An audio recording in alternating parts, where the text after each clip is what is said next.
تو اس کا کوئی ہدایت دینے والا نہیں بن سکتا۔ لہم عذاب فی الحیات الدنیا، ان کے لیے دنیا کی زندگی میں بھی عذاب ہوگا، ولا عذاب الآخرت یا شق، اور آخرت کا عذاب تو کہیں زیادہ سخت بھاری ہوگا۔ وما لہم من اللہ من واق، اور انہیں اللہ سے، اللہ کے مقابلے میں کوئی بچانے والا نہیں ہوگا۔ یہ ہے وہ خبردار کرنا، انذار کرنا، وارن کرنا، جس کو قرآن مجید نے جگہ جگہ بیان کیا ہے، تاکہ یہ نہ ہو کہ کچھ لوگ، جیسا کہ قرآن نے بتایا، آخرت میں پکڑے جائیں اور وہ بے خبر رہے، بے خبر تھے، انہیں معلوم ہی نہیں۔ فرمایا مثل الجنت التی وعد المتقون، اس جنت کی تمثیل، اس جنت کی تصویر، وعد المتقون، جس کا متقیوں سے، پرہیزگاروں سے وعدہ کیا گیا ہے، وہ کیا تصویر ہے؟ تجری من تحتها الانہار، اس کے نیچے نہریں بہتی ہوں گی، وکلھا دائم وظلھا، اس کا پھل بھی دائمی، ہمیشہ کے لیے، اور اس کا سایہ بھی دائمی۔ یہ بات معلوم ہے کہ قرآن مجید میں جنت اور جہنم کی جو تصویر کشی کی گئی ہے، اس کو قرآن مجید نے خود متشابہات آیات قرار دیا ہے، یعنی وہ استعارے کی زبان، میٹافوریکل، اس لیے کہ جنت کی نعمتوں کو اس دنیا میں رہتے ہوئے ہم تصور نہیں کر سکتے، وہ اتنی حسین ہے کہ ہمارے اس دنیا میں جو امیجنیشن ہے اس کی حد سے باہر ہے۔ تو اللہ تعالیٰ نے اس دنیا میں جو بہترین زندگی کا ایک امکان ہے، اس کا نقشہ کھینچا ہے قرآن مجید میں، اور بتایا ہے کہ جنت ایسی ہوگی، اور یہ بھی بتا دیا کہ یہ متشابہات، اور وہ نقشہ کھینچا ہے کس کے لحاظ سے؟ 21ویں صدی کے کسی انسان کے لحاظ سے نہیں، قرآن اصلاً اترا ہے عرب کے لوگوں پر، عرب کے بدوؤں پر۔ عرب کے بدو کے سامنے جو بہترین زندگی کا ایک نقشہ تھا، اس کو اللہ تعالیٰ نے بیان فرما دیا، فرمایا کہ اکلھا دائمن، اکلھا دائمن وظلھا، اس کا پھل بھی دائمی ہوگا، اس کا سایہ بھی، ظاہر ہے سخت گرمی وہاں صحرا میں پڑتی تھی، تو ان کے لیے سائے کو ایک انسینٹیو بنایا گیا۔ فرمایا کہ دل کا عقبى الذین اتقوا، یہ انجام ہے ان لوگوں کا کہ جنہوں نے تقوی اختیار کیا، وعقبى الکافرین النار، اور انکار کرنے والوں کا انجام آگ، دوزخ ہے۔ والذین آتیناہم الکتاب، اور وہ لوگ کہ جن کو ہم نے کتاب دی، یعنی پچھلی کتابیں، یفرحون بما انزل الیک، وہ اس چیز پر خوش ہو رہے ہیں کہ جو آپ پر اتاری گئی، یعنی مطلب یہ ہے کہ اللہ نے قرآن مجید سے پہلے پچھلی کتابوں میں یہ بات بتا دی تھی کہ ایک پیغمبر اللہ کی کتاب کے ساتھ بعد میں آنے والے ہیں۔ جن لوگوں نے پچھلی کتاب کو پڑھنے کا حق ادا کیا، ظاہر ہے جس زمانے میں قرآن نازل ہو رہا تھا، تو ان کو، جیسا کہ قرآن سے معلوم ہوتا ہے، جب قرآن کا تعارف ہوا تو وہ تو پھولے نہیں سمائے۔ سورہ قرآن مجید میں، سورہ مائدہ میں یہ بتایا گیا کہ اذا سمعوا ما انزل الى الرسول ترى اعینهم تفیض من الدم مما عرفوا من الحق، جب وہ سنتے ہیں جو رسول پر پیغام نازل ہوا، تو تم دیکھتے ہو کہ ان کی آنکھوں سے آنسو جاری ہو جاتے ہیں، اس وجہ سے کہ جو انہوں نے حق پہچان لیا، ایک حق کا انتظار تھا، وہ حق آ گیا اور وہ اس پر اب خوش ہیں۔ اسی کو یہاں بیان کیا گیا کہ یفرحون بما انزل الیک، وہ خوش ہیں اس پر کہ جو آپ پر نازل کیا گیا۔ یہ مکے میں تو ایک خبر تھی، مدینے میں جا کے وہ خبر اپنے عملی شکل میں سامنے آ گئی۔ وَمِنَ الْأَحْزَابِ مَن يُنْكِرُ بَعْضَهُ، اور جو گروہ ہیں وہ ان میں سے بعض کا انکار کرتے ہیں، یعنی جو گروہ جن کو کہ نبی صلی اللہ علیہ وسلم نے دعوت پہنچائی، تو ان جماعتوں میں سے وہ ایسے بھی ہیں جو اس کے بعض حصوں کا انکار کرتے ہیں، وہ حصے جو ان کی منشا مرضی کے خلاف۔ یہ بھی انسان کی بڑی بدنصیبی ہوتی ہے کہ وہ ایک حق بات کو پہچان لیتا ہے، لیکن اس کے باوجود وہ اس میں سے ان چیزوں کو بس مانتا ہے کہ جو اس کی مرضی کے مطابق ہوتی ہیں، اور جو اس کی مرضی کے برخلاف ہوتی ہیں ان کا انکار کر دیتا ہے۔ تو فرمایا کہ جو اس گروہوں جماعتوں میں سے کچھ لوگ ایسے ہیں جو اس کے بعض حصوں کا انکار کرتے ہیں، یعنی وہ حصے کے جو ان کی اپنی روایات کے خلاف ہیں، جو توحید پر مبنی ہے۔ قل انما امرت ان اعبد اللہ، ان سے کہہ دیجئے کہ مجھے حکم دیا گیا ہے کہ میں اللہ کی عبادت کروں، ولا اشرک بھی، اور میں اس کے ساتھ شریک نہ ٹھہراؤں۔ الیہ ادعو و الیہ مآب، اسی کی طرف میں دعوت دے رہا ہوں اور اسی کی طرف میرا لوٹنا ہے۔ تو میری پوزیشن تو بالکل کلیئر، بالکل واضح ہے۔ وَكَذَلِكَ أَنزَلْنَاهُ حُكْمًا عَرَبِيًّا، اور اسی لیے ہم نے نازل کیا اس کو ایک عربی حکم، فرمان کی حیثیت سے، تاکہ بات واضح ہو جائے، یعنی لوگوں پر اللہ کی منشا، اللہ کی اسکیم، اللہ کے بارے میں صحیح بات بالکل واضح ہو جائے۔ یہ اللہ کی وہ کتاب ہے کہ جو فرمان حکم ہے، اس کے آگے کسی اور کی نہیں چل سکتی، یہ اللہ کا آخری فیصلہ ہے، جو پچھلے پیغمبروں کے زمانے میں بھی اللہ نے نازل کیا، مگر لوگوں نے اس کو بدل دیا۔ اب اللہ کا یہ فیصلہ ایسا ہے کہ یہ نہیں بدلے گا۔ وَلَئِنِ اتَّبَعْتَ أَهْوَاءَهُمْ، اور اگر بالفرض محال اے پیغمبر آپ نے ان کی خواہشات کی پیروی کی، بعد ما جاءک من العلم، اس کے باوجود کہ آپ کے پاس علم آ گیا، علم یعنی وحی الہی کا علم، ما لک من اللہ، آپ کے لیے نہیں ہوگا اس صورت میں اللہ کے مقابل میں من ولیم ولا واق، نہ کوئی مددگار اور نہ کوئی بچانے والا۔ ظاہر ہے کہ نبی صلی اللہ علیہ وسلم سے اس کا کوئی امکان ہی نہیں تھا کہ یہ توقع ہو کہ آپ اللہ کے علاوہ کسی اور کو پکاریں گے یا کسی اور بات کو مانیں گے، لیکن یہاں آپ کو خطاب کر کے ان کو سنایا جا رہا ہے۔ کیوں؟ وہی بات جو پہلے بھی تھی، وہ اس قابل نہیں ہے کہ ان کو روح در روح سامنے ایڈریس کر کے بات کی جائے۔ اور جگہوں پر بات ہوئی ہے، لیکن پھر وہ اس کا انداز اور تیور مختلف ہیں۔ یہاں انہی سے ایک بیزاری کا اظہار کرنے کے لیے نبی صلی اللہ علیہ وسلم کو خطاب کیا گیا، اور مراد وہ لیے گئے کہ اگر بالفرض محال آپ نے پیروی کی ان کی خواہشات یعنی بدعات، دین میں اگر کوئی نئی چیز شامل کر دی جائے تو وہ کیوں ہوتی ہے؟ اس لیے کہ لوگوں کی خواہش ہوتی ہے، لوگ چاہتے ہیں کہ اللہ کا دین ایسا نہ ہو بلکہ ایسا ہو جیسا کہ وہ چاہتے ہیں۔ تو وہ جو چاہتے ہیں وہ کیا ہے؟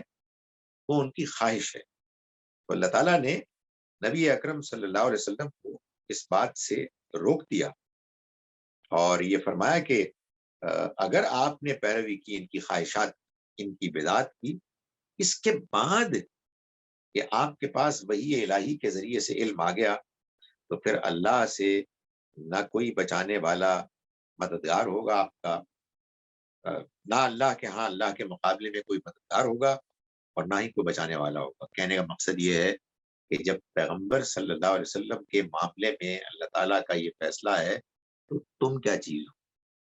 تم لوگ کہ جو اللہ کو چھوڑ کے اور دوسرے معبودوں کو پوج رہے ہو، ان کے سامنے تم جھکتے ہو، سجدہ ریز ہوتے ہو، تو تم سوچ لو تمہارا کیا انجام ہونے والا ہے۔ لیکن تم اب اس قابل بھی نہیں کہ تمہیں ہم خطاب کریں براہ راست، تو اپنے پیغمبر کو خطاب کر کے اللہ تعالیٰ یہ بات ان تک پہنچا رہے ہیں۔ وَلَقَدْ أَرْسَلْنَا رُسُلًا مِّن قَبْلِكَ، اور ہم نے بھیجا رسولوں کو آپ سے پہلے بھی اے پیغمبر، وَجَعَلْنَا لَهُمْ أَزْوَاجًا وَذُرِّيَّةً، اور ہم نے ان کے لیے بیویاں اور اولاد بھی ان رکھی، ان کو عطا کی۔ یعنی یہ ایسا نہیں ہے کہ اللہ تعالیٰ نے پیغمبر بھیجے اور وہ فرشتے تھے، وہ انسان نہیں تھے۔ یہ بھی لوگ کہتے تھے، مطالبہ کرتے تھے کہ بھائی پیغمبر ہوں تو پھر ایسے ہوں کہ وہ فرشتے ہوں۔ یہ بھلا کیا بات ہوئی کہ انسان پیغمبر بن کے آئے؟ تو اللہ تعالیٰ فرما رہے ہیں کہ آپ سے پہلے بھی جو ہم نے رسول بنا کر بھیجے، ہم نے ان کے ازواج، بیویاں اور ان کی اولاد بنائی، یعنی وہ انسان تھے۔ وما کان لرسول ان یأتی بآیۃ الا بإذن اللہ، اور کوئی رسول بھی ایسا نہیں کہ جو کوئی نشانی اپنی طرف سے لے کے آئے مگر اللہ کے اذن، اللہ کی مرضی سے، یعنی اللہ ہے کہ جو فیصلہ کرتا ہے کہ مجھے اب یہ معجزہ، یہ نشانی نازل کرنی ہے، لوگوں کو دکھانی ہے۔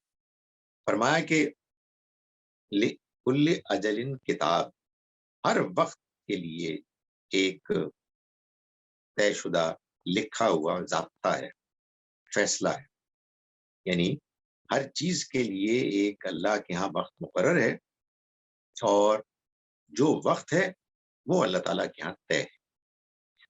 تو یہ بات بتائی گئی، یہ عجیب بات ہے کہ اللہ بار بار کہہ رہا ہے کہ اس نے جتنے بھی رسول نبی بنا کر بھیجے وہ انسان تھے، انسانوں کی طرح ان کی ضروریات، مگر انسانوں میں سے سب سے اعلیٰ انسان تھے۔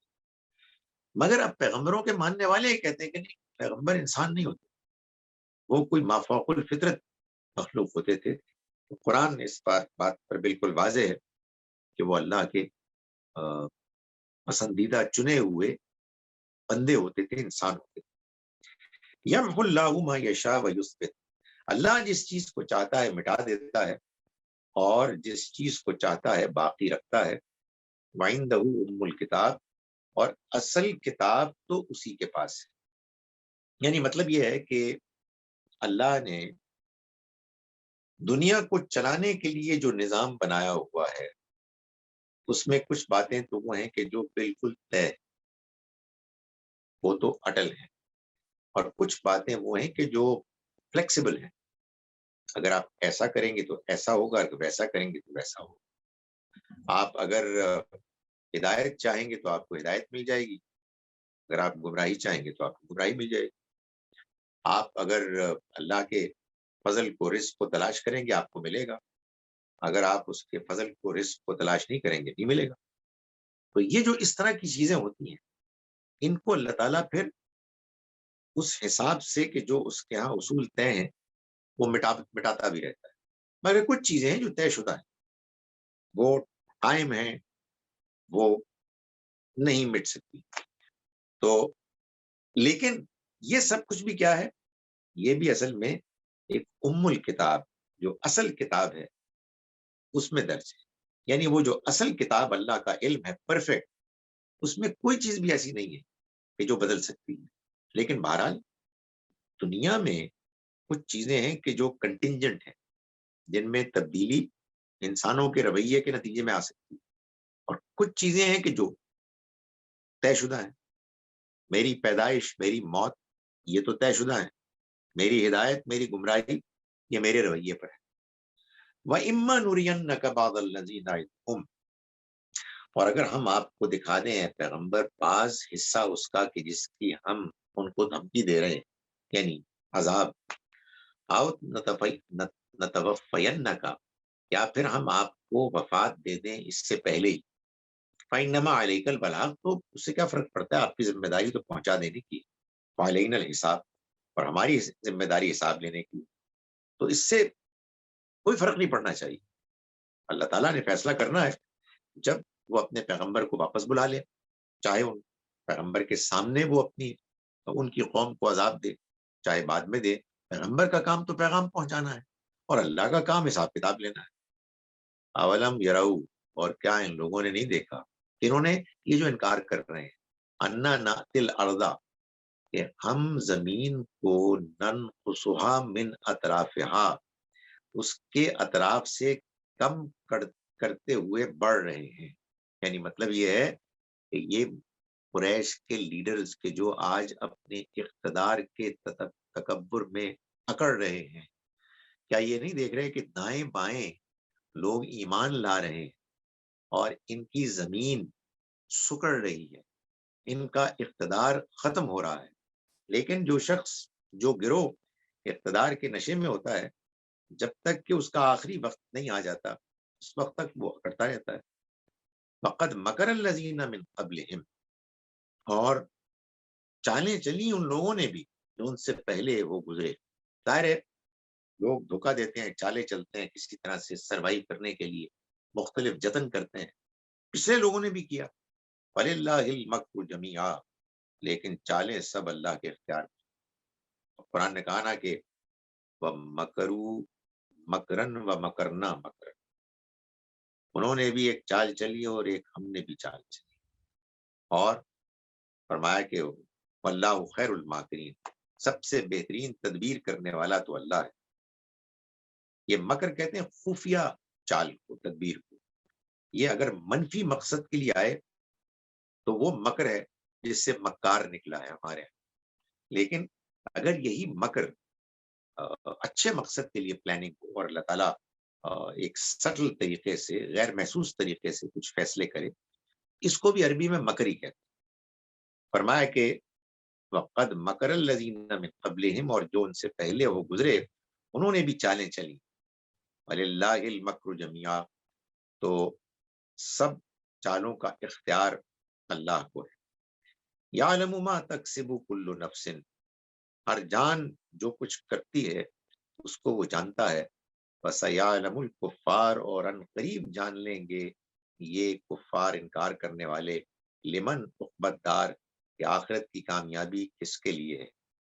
وَيَقُولُ الَّذِينَ كَفَرُوا، اور کہتے ہیں یہ کافر جنہوں نے انکار کیا، رستہ مرسلہ، کہ آپ اللہ کی طرف سے بھیجے ہوئے نہیں ہیں. قل، آپ کہہ دیجئے، کفا باللہ شہیدم بینی و بینکم، میرے اور تمہارے درمیان کافی ہے اللہ گواہ کی حیثیت سے.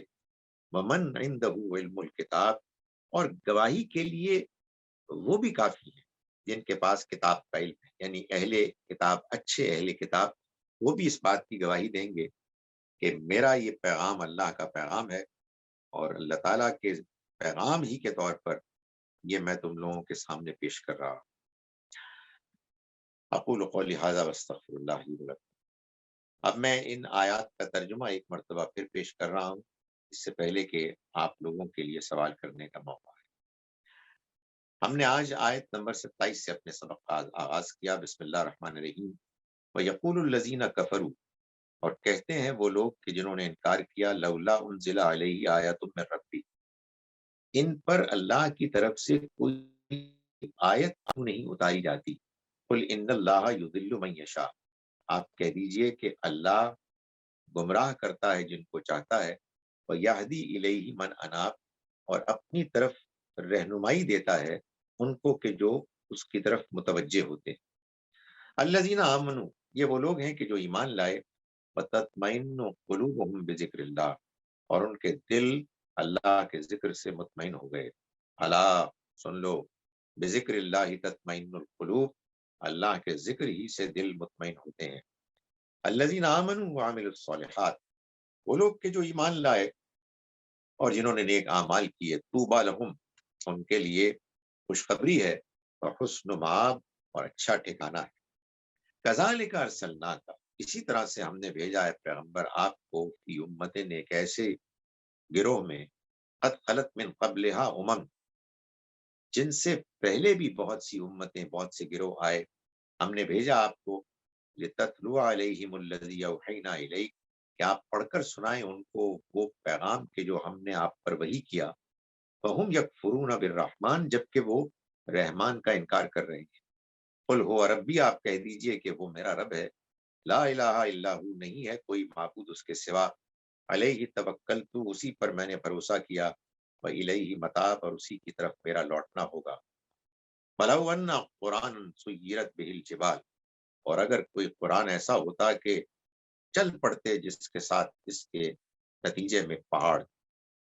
او قطعت بہ الارض، یا جس کے ذریعے سے زمین ٹکڑے ٹکڑے ہو جاتی، پاش پاش ہو جاتی. اب کلما بہ الموتى، یا جس کے ذریعے سے مردہ بات کرنے لگتے، تو یہ تب بھی ایمان نہ لاتے. بل للہ الامر جمیعا، نہیں، اختیار ان کے پاس، ان کے معبودوں کے پاس نہیں ہے، بلکہ اللہ کے پاس ہے سارا فیصلہ. افلم یہی اصل الذین آمنوا، تو کیا مطمئن نہیں کر رہی، مایوسی دور نہیں کر رہی ان لوگوں کی کہ جو ایمان لائے، اللہ یشاء اللہ، یہ بات کہ اگر اللہ چاہتا لہدی الناس جمیعا، تو وہ تمام انسانوں کو ہدایت دے دیتا، ولا یزال الذین کفروا، اب تو یہ ہوتا رہے گا، تصیبہم بما صنعوا قارعۃ، کہ جو کچھ یہ کرتوت کرتے ہیں اس کی نتیجے میں سزائیں، حادثات ہوتے رہیں گے، او تحل قریبا من دارہم، یا کوئی آفت اتر پڑے گی ان کی بستی سے کہیں قریب، یہ ہوتا رہے گا، حتی یاتی وعد اللہ، یہاں تک کہ اللہ کا وعدہ آ جائے گا، ان اللہ لا یخلف المیعاد، اللہ وعدوں کے، اپنے وعدوں کا کی خلاف ورزی کرنے والا نہیں۔ الحمدللہ۔ وَلَقَدِ اسْتُهْزِئَ بِرُسُلٍ مِّن قَبْلِكَ، اور اے پیغمبر آپ سے پہلے بھی بہت سے رسولوں کا مذاق اڑایا گیا، فَأَمْلَيْتُ لِلَّذِينَ كَفَرُوا، تو میں نے ڈھیل دی ان لوگوں کو جنہوں نے انکار کیا، ثُمَّ أَخَذْتُهُمْ، پھر میں نے ان کو پکڑ لیا، فَكَيْفَ كَانَ عقاب، تو دیکھو کیسا ہوا میرا عذاب۔ أَفَمَنْ هُوَ قَائِمٌ عَلَى كُلِّ نَفْسٍ بِمَا كَسَبَتْ، تو کیا بھلا وہ ذات کہ جو ہر نفس پر اس کا حساب دینے کے لیے موجود کھڑی ہے، ان جیسے ہو سکتا ہے، وہ ہستی ان جیسی ہو سکتی ہے کہ جن کے پاس کوئی اختیار ہی نہیں، وَجَعَلُوا لِلَّهِ شُرَكَاءَ، اور یہ اللہ کے شریک ٹھہراتے ہیں، قُلْ سَمُّوهُمْ، ان سے کہو کہ نام تو لیں ان کے، أَمْ تُنَبِّئُونَهُ بِمَا لَا يَعْلَمُ فِي الْأَرْضِ، یا تم اس کو یعنی اللہ کو بتانا چاہتے ہو وہ کہ جو وہ نہیں جانتا زمین میں کہ کہیں بھی کوئی ایسے لوگ ہیں، ہم ظاہر من القول، یا محض اپنے زبان سے باتیں بے پرواہی کے ساتھ نکال رہے ہیں، بل زین للذین کفروا، نہیں ان کے اور ان کے معبودوں کے پاس کوئی اختیار نہیں، بلکہ بات یہ ہے کہ خوشنما بنا دی گئی ان لوگوں کے لیے کہ جنہوں نے انکار کیا، مکرہم، ان کی چالیں، وصدوا عن السبیل، اور وہ روک دیے گئے سیدھے راستے سے، ومن یضلل اللہ، اور جنہیں اللہ گمراہ کر دے، فما لہ من ہاد، تو ان کا کوئی ہدایت دینے والا نہیں ہو سکتا، لہم عذاب فی الحیات الدنیا، ان کے لیے دنیا کی زندگی میں بھی عذاب ہوگا، ولا عذاب الآخرت یشق، اور آخرت کا عذاب تو زیادہ بھاری ہوگا، وما لہم من اللہ من واق، اور ان کو اللہ سے بچانے والا کوئی نہیں ہوگا۔ مثل الجنت التي وعد المتقون، اس جنت کی تصویر کے جس کا وعدہ متقیوں سے کیا جا رہا ہے، تجری من تحتها الانہار، ایسی ہوگی کہ اس کے نیچے نہریں جاری ہوں گی، وکلھا دائمن، اس کا پھل دائمی ہوگا، وظلھا، اور اس کا سایہ بھی دائمی ہمیشہ کے لیے ہوگا، تلک عقبی الذین اتقوا، یہ انجام ہے ان لوگوں کا جنہوں نے تقوی اختیار کیا، وعقبی الکافرین النار، اور کافروں کا انجام آگ دوزخ، والذین آتیناہم الکتاب، اور وہ لوگ کہ جن کو ہم نے کتاب دی، یفرحون بما انزل الیک، وہ اس چیز پر خوش ہو رہے ہیں جو آپ پر اتاری گئی، ومن الاحزاب، اور ان جماعتوں میں سے من ینکر بعضہ، ایسے بھی ہیں جو اس کے بعض حصوں کا انکار کرتے ہیں، قل انما امرت، ان سے کہہ دو کہ میں حکم دیا گیا ہوں، ان اعبد اللہ، کہ میں اللہ کی عبادت کروں، ولا اشرک بہ، اور میں اس کے ساتھ شریک نہ ٹھہراؤں کسی کو، الیہ ادعو، اسی کی طرف میں پکارتا ہوں، دعوت دیتا ہوں، والیہ مآب، اور اسی کی طرف میرا لوٹنا ہے، وکذالک، اور اسی لیے انزلناہ، ہم نے نازل کیا اس کو، حکمن عربیہ، عربی فرمان، ولئن اتبعت، اور اگر بالفرض محال آپ نے پیروی کی، اہواءہم، ان کی خواہشات کی، بعد ما جاءک من العلم، اس کے باوجود کہ آپ کے پاس آ گیا العلم، وہی کا علم، ما لکا، نہیں ہوگا آپ کے لیے، من اللہ، اللہ سے بچانے کے لیے، من ولی، نہ کوئی مددگار، ولا واق، اور نہ کوئی بچانے والا، فلقد ارسلنا، اور ہم نے بھیجا رسولن، رسولوں کو، من قبل کا، آپ سے پہلے بھی، وجعلنا لهم ازواجا وذریا، اور ہم نے ان کو بیویاں اور اولاد دی، وما کان لرسول، اور کسی رسول کے لیے نہ ہوا کہ ان یاتیا بآیت، کہ وہ کوئی نشانی لے کر آ سکا، الا باذن اللہ، سوائے اللہ کے حکم کے، اللہ کی اجازت کے، لکل اجل کتاب، ہر اجل کے لیے، وقت کے لیے ایک نوشتہ، ایک فیصلہ موجود ہے، یمحو اللہ، اللہ مٹا دیتا ہے ما یشاء جو چاہتا ہے، ویثبت اور قائم رکھتا ہے جو چاہتا ہے، وعندہ ام الکتاب اور اصل کتاب بھی اسی کے پاس ہے۔ وَإِمَّا نُرِيَنَّكَ بَعْضَ الَّذِي نَعِدُهُمْ اور اگر ہم آپ کو دکھا دیں پیغمبر بعض وہ حصہ جس کا ہم وعدہ کر رہے ہیں ان سے، جس کی ہم نے دھمکی دی ان کو، آؤ نَتَوَفَّيَنَّكَ یا ہم وفات دے دیں آپ کو، فَإِنَّمَا عَلَيْكَ الْبَلَاغُ اس سے کیا فرق پڑتا ہے، آپ کی ذمہ داری تو بس پہنچا دینے کی ہے، وَعَلَيْنَا الْحِسَابُ اور ہماری ذمہ داری حساب کتاب کی ہے۔ اولم یروا اور کیا انہوں نے نہیں دیکھا انکار کرنے والوں نے، انا نأتی الارض کہ ہم زمین کو لا رہے ہیں، ننقصها اس کو کم کرتے جا رہے ہیں، من اطرافها اس کی اطراف سے، واللہ یحکم اللہ ہے کہ جو فیصلہ کرتا ہے، لا معقب لحکمہ اس کے حکم کو کوئی ٹالنے والا نہیں ہو سکتا، وہو سریع الحساب اور وہ بہت جلد حساب لینے والا ہے۔ فقد مکر الذین من قبلہم اور چالیں چلی ان لوگوں نے بھی کہ جو ان سے پہلے ہو گزرے، فللہ المکر جمیعا اللہ کے لیے ہے تمام چالیں، تمام چالوں کا اختیار۔ یعلم ما تکسب کل نفس وہ جانتا ہے ہر نفس، ہر شخص کرتا ہے کماتا ہے، وسیعلم الکفار اور ان قریب جان لیں گے یہ انکار کرنے والے، لمن عقبی الدار کہ آخرت کی کامیابی کس کے لیے ہے۔ ویقول الذین کفروا لست مرسلا اور کہا ان لوگوں نے کہ جنہوں نے انکار کیا کہ آپ رسول بنا کر نہیں بھیجے گئے، قل کہہ دیجئے کفا باللہ شہیدا بینی و بینکم کافی ہے اللہ گواہ کے طور پر میرے اور تمہارے درمیان، ومن عنده علم الکتاب اور وہ بھی کافی ہیں جن کے پاس کتاب کا علم۔ جناب اقول قولی ھذا واستغفر اللہ لی، اب آپ کے سوالوں کے لیے میں حاضر۔ تھینک یو ویری مچ سر۔ اس کے ساتھ ہی ہم اپنا کوشچن آنسرز کا سیشن سٹارٹ کرتے ہیں۔ ہمارا پہلا کوشچن ہے شبنم صاحبہ کا، آپ کائنڈلی اپنا مائک ان میوٹ کر لیجیے اور اپنا سوال کر لیں۔ Thank you. السلام علیکم سر۔ وعلیکم السلام۔ سر میرا کویسچن تھوڑا سا مزید کلیریفائی کرنا چاہ رہی تھی، احمدی سے متعلق ہے۔ میرا دل کسی ایک رائے پر مطمئن نہیں ہو پا رہا۔ مجھے سر ایتھیکلی یہ بالکل اچھا نہیں لگتا کہ ہم کسی کو نان مسلم ڈکلیئر کریں، لیکن سر کویسچن آتا ہے کہ ہم جب ریفرنس دیتے ہیں اپنے ڈیفرنٹ سیکٹس کا ود ان مسلمس جن میں روحانی پیشوا موجود ہیں، تو سر ذہن میں آتا ہے کویسچن کہ ان میں سے زیادہ تر انہوں نے جو نام استعمال کیے ہیں وہ امام یا اسی قسم کے ورڈز یوز کیے ہیں۔ کسی نے نبی ازلی یا مسیح موعود کا نہیں ورڈ یوز کیا۔ سر یہ اس لیے میرے ذہن میں کویسچن آتا ہے کہ اللہ تعالیٰ نے بھی قرآن میں وہ لوگ جو شرک ڈکلیئر کرتے تھے، اپنا دین مانتے تھے، انہیں اور اہل کتاب جو کہ شرک تو کرتے تھے لیکن شرک کو اون نہیں کرتے کہ ہم شرک کرتے ہیں، انہوں نے فرق کیا ہے۔ تو سر پھر ہم ان میں فرق نہیں کریں گے، کائنڈلی تھوڑا سا گائیڈ کر دیجیے۔ دیکھیں اس کے کئی پہلو ہیں۔ ایک پہلو یہ ہے کہ ان کے بارے میں قانونی طور پر ہم کیا رویہ اختیار کریں۔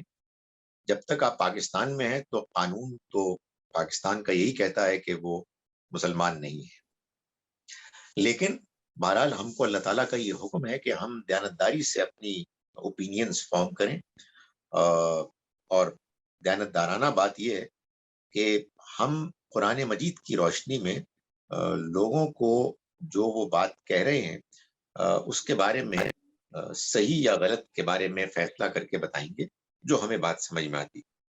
ہمارا انداز دعوت کا ہوگا اور ہم ان کی غلطیوں کو بتائیں گے کہ یہ غلط ہیں، ان کی صحیح باتوں کو کہیں گے کہ یہ صحیح۔ ہم کسی معاملے میں بھی متعصب ہو کر، جذباتی ہو کر فیصلہ نہیں کر سکتے۔ اس لیے پاکستان کا قانون کا جہاں تک تعلق ہے، اس کی اگر کہیں آپ کو پابندی کرنی پڑی تو آپ قانون کی پابندی کریں گے۔ جہاں اپنی اوپینین دینے کا معاملہ ہوگا، آپ دیانتداری سے اپنی اوپینین دیں گے۔ یہ بات آپ کی بالکل صحیح ہے کہ اور بھی بہت سے لوگ ہیں کہ جو ایسی حرکتیں کرتے ہیں، ایسے ہستیوں کو مانتے ہیں کہ جن کو ماننے کی ہمارے دین میں کوئی گنجائش نہیں ہے۔ ہم ایک اللہ کو کی عبادت کرنے والے، اس کو پکارنے والے ہیں۔ ہمارے یہاں غیر اللہ کو پکارنے والے مسلمان کہلاتے ہیں۔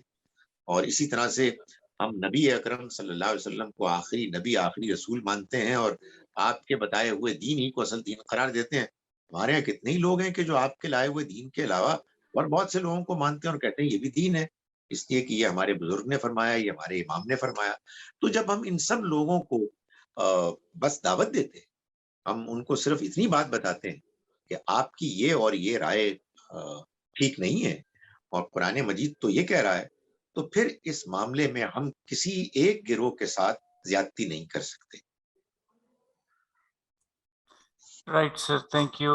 نیکسٹ کوشچن عدیل احمد کا ہے. عدیل آپ اپنا مائک انمیوٹ کر لیے اور اپنا سوال کر لیں. Thank you. السلام علیکم سر. سر ابھی آپ نے ایک بات کی کہ ان لوگوں نے دین بنا لیا یا لوگوں نے دین میں کچھ چیزیں شامل کر لی اس طرح کی.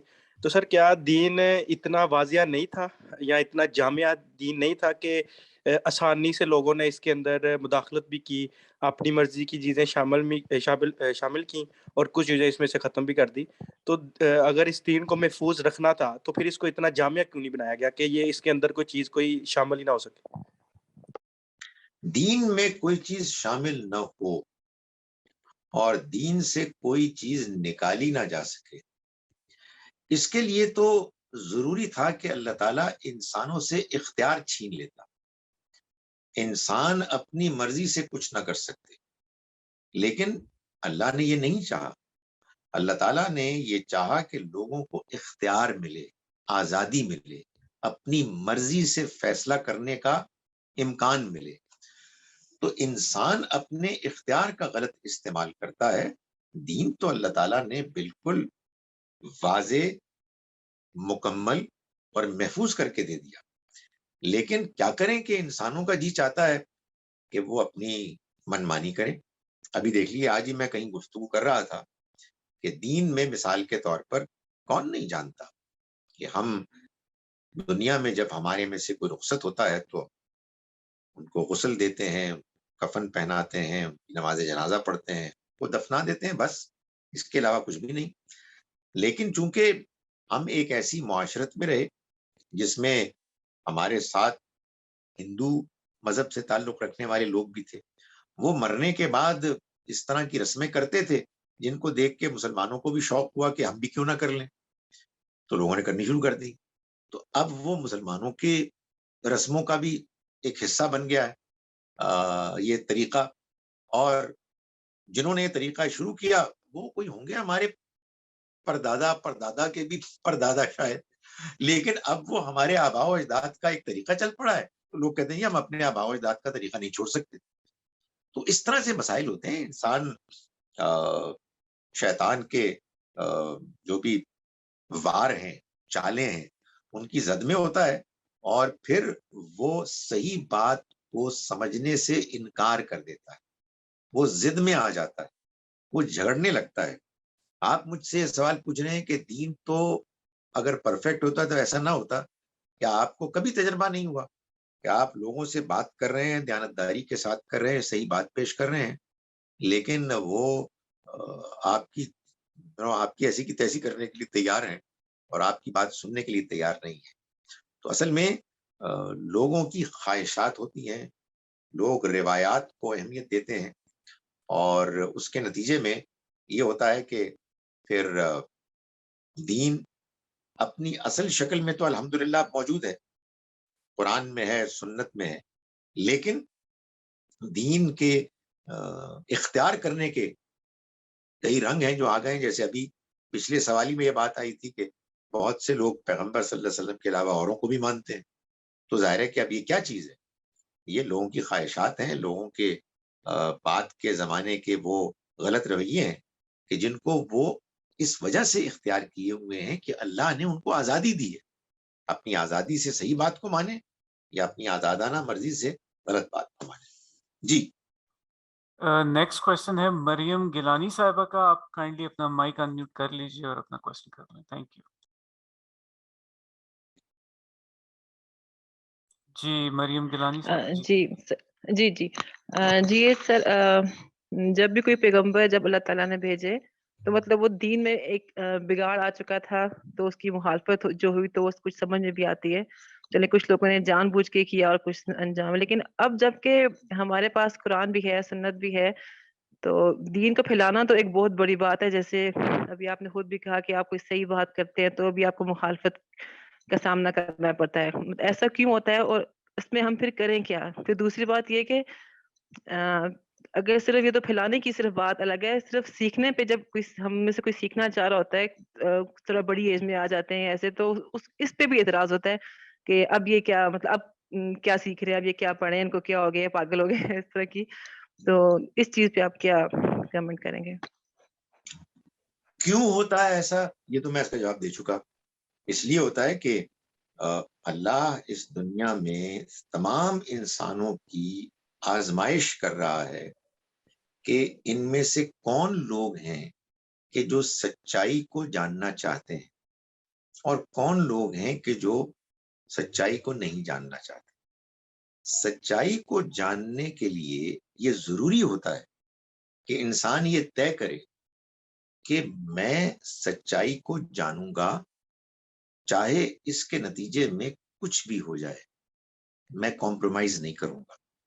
چونکہ بہت سے لوگ اس کا حوصلہ نہیں کرتے, یا تو انہیں دلچسپی کوئی نہیں ہوتی. اکثر تو ایسے ہوتے ہیں, وہ کہتے ہیں بھائی چلو بھائی جیسے رواج ہے ایسے ہی کرو, کیوں لوگوں کی مخالفت مول لے رہے. اور بعض ایسے ہوتے ہیں کہ جو نہیں جاننا چاہتے, ان کو جو دین سے ہٹ کر انحراف والی شکلیں ہیں ان میں فائدہ نظر آتا ہے اور اسی کے بارے میں ان کے جذبات بن جاتے ہیں. وہ اپنے جذبات اور تعصبات کے حدود سے, تنگنائی سے باہر نکلنے کے لیے تیار نہیں ہوتے. تو یہ تو ہوئی پہلی بات کہ ایسا کیوں ہوتا ہے.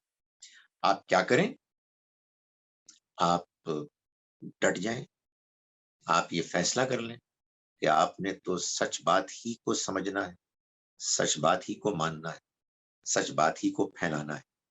آپ کہیں گی کہ یہ تو بہت مشکل ہے. نہیں, آپ نے سچ بات کو اتنا ماننا ہے, اس طریقے سے ماننا ہے جتنا آپ کے لیے ممکن ہے. اگر آپ لوگوں کے سامنے اعلان کر کے کر سکتی ہیں بہت اچھی بات ہے, ورنہ خاموشی سے کریں. تو اس میں بڑے درجات ہوتے ہیں. جب آپ یہ محسوس کریں کہ آپ کے صحیح بات کے کرنے کے نتیجے میں بجائے اس کے کہ لوگ بات سنیں, لوگ رد عمل کا شکار ہو رہے ہیں اور آپ کے لیے بھی اپنی بات کو ماننا اور اس پر قائم رہنا مشکل ہو رہا ہے, خاموشی اختیار کریں. جس کو بات سمجھ میں آ رہی ہے بس اس سے بات کریں. قرآن مجید کہتا ہے فذکر ان نفعت الذکر, آپ یاد دہانی کرائیں اگر یاد دہانی کرانا فائدہ مند ہو. اللہ تعالیٰ فرماتے ہیں ادعو الی سبیل ربک بالحکمہ, تم اپنے رب کے راستے کی طرف بلاؤ حکمت کے ساتھ. سو سیکھنے سے تو آپ کو کوئی بھی نہیں روک سکتا. اس کی وجہ یہ ہے کہ یہ تو آپ کا اپنا ذاتی داخلی عمل ہے. آپ وہ چیزیں سنیں, وہ چیزیں پڑھیں, سب کے سامنے نہیں پڑھ سکتے, چھپ کے پڑھیں, جو آپ کو اپیل کرتی ہیں. دل کی آپ کی کیفیت کو تو کوئی بھی نہیں بدل سکتا. اللہ سے دعا کرنے سے تو آپ کو کوئی بھی نہیں روک سکتا. اللہ سے دعا کریں, ہدایت کی دعا مانگیں, استقامت کی دعا مانگیں. اللہ تعالیٰ بہت مدد کرتا ہے, خاص طور پر ان کی تو بہت مدد کرتا ہے جو اکیلے ہوتے ہیں, جو مشکل میں ہوتے ہیں, جن کو لوگ ستا رہے ہوتے ہیں. اور یہ مشکلات کچھ ہی عرصے کے لیے ہوتی ہیں, اس کے بعد انسان کے اندر وہ ہمت پیدا ہوتی ہے جس کے بعد آدمی ان چیزوں کی پرواہ بھی نہیں کرتا. تھینک یو سر. ادھر ایک اناؤنسمنٹ کرنا ضروری ہے. کسی نے بھی اگر کوشچن پوچھنا ہے تو کائنڈلی زوم میں اپنا نام چینج کر لیں, میک شیور کہ وہ آپ کا ایکچوئل نام ہو, ادروائز کوشچن لینے میں مشکل ہوتی ہے. نیکسٹ کوشچن ہے رافیہ صاحبہ کا, آپ کائنڈلی مائک اپنا انمیوٹ کیجیے اور اپنا سوال کر لیں. Thank you. السلام علیکم ڈاکٹر صاحب. ڈاکٹر صاحب, یو ہیو آفن سیڈ کہ جب کسی کا انتقال ہوتا ہے تو لوگ قرآن شریف کا ختم کرواتے ہیں اور یہی سمجھتے ہیں کہ بھئی اس کا ثواب ٹرانسفر ہو رہا ہے. میں نے اپنی عزیز سے پوچھا جو بہت نیک اور ریلیجس ہیں لاہور میں, تو انہوں نے مجھے سمجھایا کہ کسی کے انتقال کے بعد آپ قرآن شریف کا ختم کروا کے جس کا انتقال ہوا ہے اس کے لیے, اس کی مغفرت کے لیے دعا کر سکتے ہیں. تو یہ کیا یہ چیز صحیح نہیں ہے؟ آپ ثواب تو نہیں ٹرانسفر کر رہے, بٹ آپ دعا تو اس کی مغفرت کے لیے مانگ سکتے ہیں.